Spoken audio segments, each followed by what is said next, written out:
Paano ko nga ba naayos ang SPay later ko nang halos 2 years ko nang hindi siya nagagamit? Tara, alamin natin.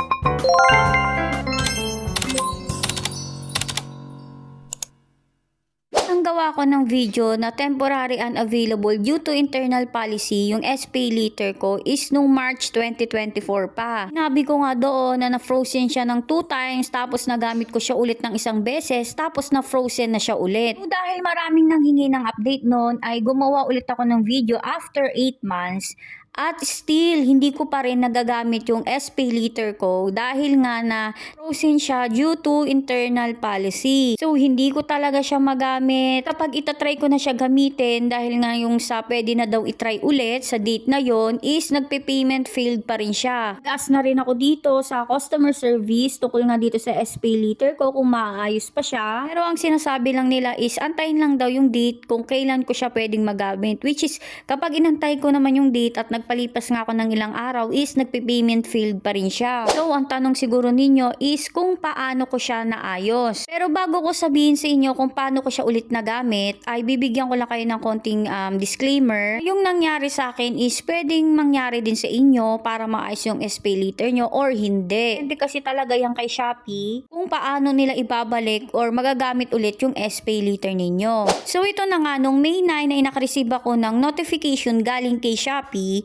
yung ID daw sa SPay later ko is mag-expire na. So, dahil nga 90 days pa naman yung binigay sa akin na palugit para mag-submit ulit ng ID, ay hindi ko muna yan pinansin. Pero na-realize ko na baka kapag nag-submit ako ng ID or in-update ko yung mga information ko dito sa SPay later, ay gumana na ulit yung SPay later ko or magamit ko na siya ulit. Dito, hindi ko na lang pinakita sa inyo kung paano ako nag-update dito sa aking SPay later. Pero kung gusto nyo ipakita ko yung process or yung step-by-step tutorial ay comment nyo lang sa baba. Ito nga nung nag-edit ako dito or nag-update ako ng ID sa SPay later, ito ay May 20 na. Kung makikita nyo naman is nakalagay na your ID information update is under review. Akala ko nga abutin pa to ng 3 to 5 business days bago malaman kung ano nga bang nangyari, kung na-approve ba or hindi. Pero nagulat ako kasi ilang hours lang yung nakalipas ay may result na sila agad. Tapos nagulat ako kasi nga may notification galing kay SPay later na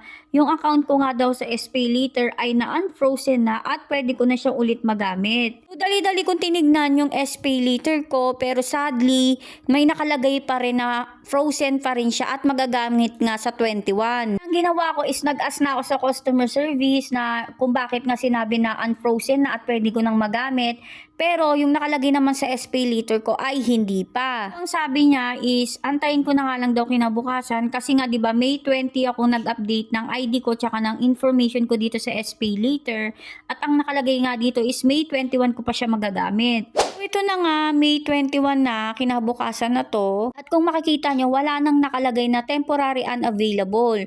So sa tingin ko pwede na siyang gamitin so itatry ko na siya. So ito yung napili kong bilhin which is yung bag nga kasi nga saktong-sakto magpapasukan na kaya talagang kapag gumana na tong SPay later ko is tiyempong-tiyempo talaga kasi sakto sa pasukan. Kaya ito yung nagustuhan kong bilhin. So yan nga, i-check out ko na siya at saktong-sakto dahil nga naka-Shopee VIP ako kaya meron akong additional discount. So dito kita nyo na agad yung SPay later at yung pinili ko is yung merong 0% interest na for 3 months which is sa Shopee VIP rin to. Kaya place order ko na siya. Kapag SPay later yung gagamitin nyo is need nyo i-enter yung PIN which is after ng step na to is magpipailed siya. Pero nagulat ako is dahil nga meron na siyang next step which is yung facial verification at after neto is naging successful siya.